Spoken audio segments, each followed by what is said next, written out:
ආයාලුවනේ අදත් ඔයාලා එකතු වෙලා ඉන්නේ SL with animal වලින් ගෙන අලුත්ම වීඩියෝ එකකින්.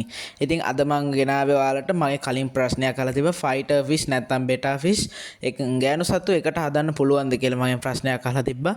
ඉතින් මම ඒකට පිළිතුරු වීඩියෝ එකක් වශයෙන් තමයි මේ වීඩියෝ එක කරන්නේ. fighter fish නැත්නම් betta fish ඔයාලට මේ කවුද කියලා අපි මුලින්ම දැනන් ඉමුකෝ වීඩියෝ එකට යන්න කලින්. මොකද වීඩියෝ එකේ බැලුවොත් එම fighter fish කියලා මෙයාලට කියන්නේ කොහොමද මෙයාලා ෆයිට් කරන මාළු జాතියක්. ඒ කියන්නේ මෙයාලා එකට හදන්න බෑ.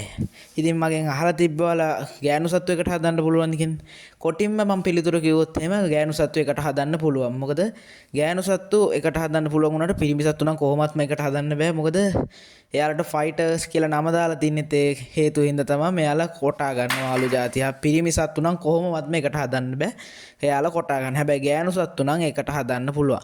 ඉතින් ඔයාලා සමහර වෙලාවට කඩේට ගිහින් දැක්කලා ඇති පොඩි පොඩි කෝප්පවල වගේ දාලා ඉන්නවා මාළු. සමහර වෙලාවට දැකලා ඇති මාළු ටැංකියේ ෆයිටර්ස් මාළු ගොඩාක් දාලා තියෙනවා.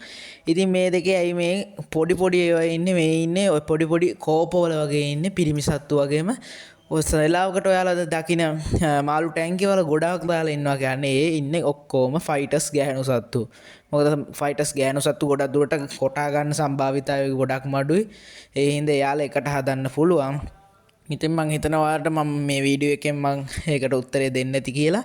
ෆයිටර්ස් මාළුන්ගේ ගෑනු සත්තු එකට හදන්න පුළුවන්. හැබැයි පිරිමි සත්තු නම් කොහොමවත්ම එකට හදන්න බෑ.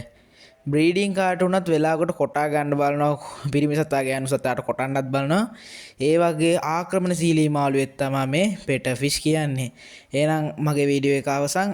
මේ වගේ වීඩියෝ ඔයාලට බලා ගන්න ඕන මගේ channel එක දැම්ම subscribe කරලා නැත්නම් දැම්ම subscribe කරන්න bell icon එක click කරලා තියාගන්න. එහෙනම් අපි මේ වගේ නැවතත් වීඩියෝ එකකින් හමු වෙන අදට මම සමු ගන්න. ඔයාලා හැමෝටම ජය.